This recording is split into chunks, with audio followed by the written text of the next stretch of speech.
ನಂಜನಗೂಡು ನಗರದ ಹುಲ್ಲಹಳ್ಳಿ ರಸ್ತೆಯ ಕೃಷಿ ಉತ್ಪನ್ನ ಮಾರುಕಟ್ಟೆ ಸಮಿತಿ ಮುಂಭಾಗದಲ್ಲಿ ಶನೈಶ್ಚರ ಗೂಡ್ಸ್ ಸರಕು ಸಾಗಾಣಿಕೆ ಆಟೋ ಚಾಲಕರ ಸಂಘದಿಂದ ಕನ್ನಡ ರಾಜ್ಯೋತ್ಸವ ಅದ್ದೂರಿಯಾಗಿ ಆಚರಿಸಲಾಯಿತು.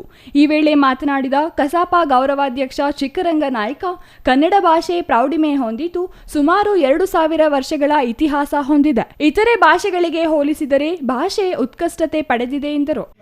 ಸಾಗಾಣಿಕೆ ಆಟೋ ಚಾಲಕರ ಸಂಘ ನಂಜನಗೂಡು ತಾಲೂಕು ಇವರ ವತಿಯಿಂದ ಕನ್ನಡ ರಾಜ್ಯೋತ್ಸವದ ಕಾರ್ಯಕ್ರಮ ಹಮ್ಮಿಕೊಂಡಿದ್ದಾರೆ.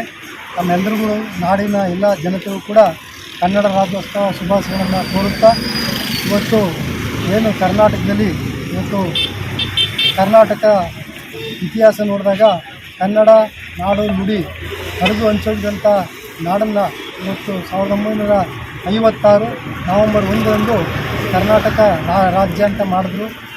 ಅದನಂತರ 1973 ಕರ್ನಾಟಕ ಅಂತ ದೇವರಾಜ ಸ್ಪೀಡಲ್ಲಿ ನಾಮಕರಣ ಮಾಡಲಾಯಿತು.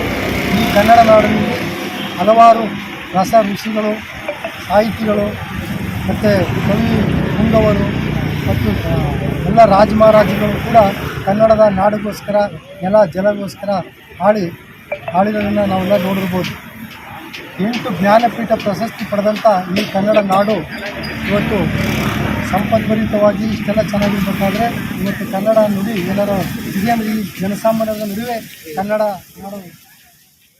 ಆಟೋ ಚಾಲಕರ ಸಂಘದ ಸದಸ್ಯರು ಸಾರ್ವಜನಿಕರಿಗೆ ಅನ್ನ ಸಂತರ್ಪಣೆ ಏರ್ಪಡಿಸಿ ಸಿಹಿ ಹಂಚುವ ಮೂಲಕ ಸಂಭ್ರಮದಿಂದ ಕನ್ನಡ ರಾಜ್ಯೋತ್ಸವ ಆಚರಿಸಲಾಯಿತು. ಈ ಸಂದರ್ಭದಲ್ಲಿ ರವಿ, ಶ್ರೀ ಶನೈಶ್ಚರ ಗೂಡ್ಸ್ ಸರಕು ಸಾಗಾಣಿಕೆ ಆಟೋ ಚಾಲಕರ ಸಂಘದ ಅಧ್ಯಕ್ಷ ಸಿಂಧುವಳ್ಳಿ ವೇಣುಗೋಪಾಲ್, ಉಪಾಧ್ಯಕ್ಷ ರವೀಂದ್ರನ್, ಮಹದೇವ್, ರಾಜೇಶ್ ಮತ್ತಿತರರು ಹಾಜರಿದ್ದರು. Kumar, CTV news, Nanjangud.